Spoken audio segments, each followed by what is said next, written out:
So before I get started tearing into the Rebel and kind of seeing what's going on kind of just underneath the surface, I thought I'd do a little bit of a walk around, kind of show folks what's going on, at least on the surface anyway.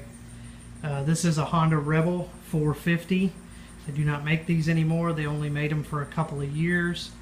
As I said, 450 cc's, air-cooled parallel twin with a 6-speed transmission in it. Has probably a couple of gallons of gas in the tank. You're looking at probably single disc front wheel, rear drum brake, kind of 2 separate mufflers back there. Got one on each side. These things, they have made Honda Rebel 250s for a number of years, and they're very, very similar, although I think they may have stopped making those now as well. And what we're seeing here is really this bike is in pretty rough shape. There's a lot of surface dust and things like that on it.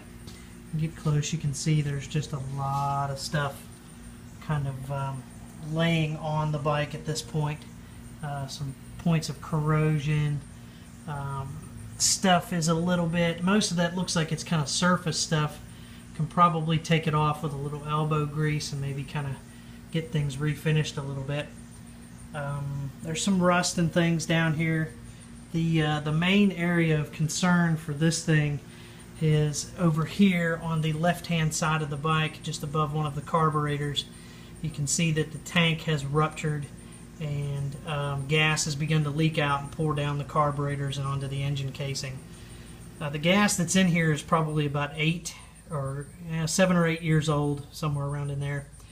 All the fluids are that age, which probably means that in reality this thing's going to have to be torn down. The tank, I don't know if it's going to be any good. It'll have to be drained and cleaned. The carburetors will have to be drained and cleaned. Most of the gaskets are probably no good.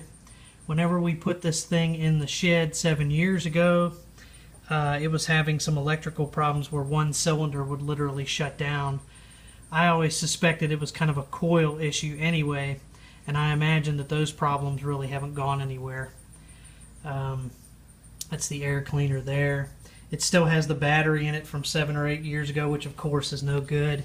You can see right there a lot of corrosion on kind of your mounting pieces, like the shock mount there.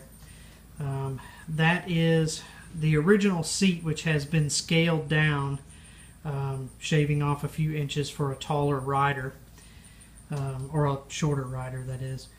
The original pillion pad. These things are probably just going to need to be pretty well cleaned and will probably be sufficient. The fenders and everything are a little dirty, but the paint looks like it's relatively intact. Again, a little bit of elbow grease. The saddlebags were added several years ago. They unfortunately have been mildewed pretty bad. And in my experience, you never really get that kind of smell out of there from those, so they're going to probably be disposed of. Yeah, there's where the battery's mounted. And other than that, I wasn't able to get the transmission to engage whenever we loaded it into the truck. The clutch was actuating, but it's very stiff, and I couldn't get the transmission to go into gear. So that'll probably have to be dealt with as well. Maybe, I don't think it's locked up. It's in neutral right now, but and that's kind of it. There's the gauges and things on it.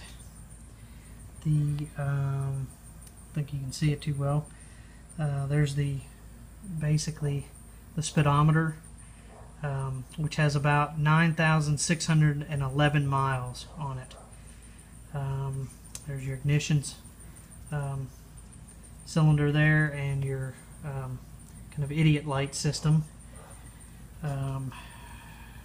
It appears that the brakes are functioning, but all that's probably going to have to be gone through, and the rubber hosing and whatnot are probably going to have to be disposed of and relined.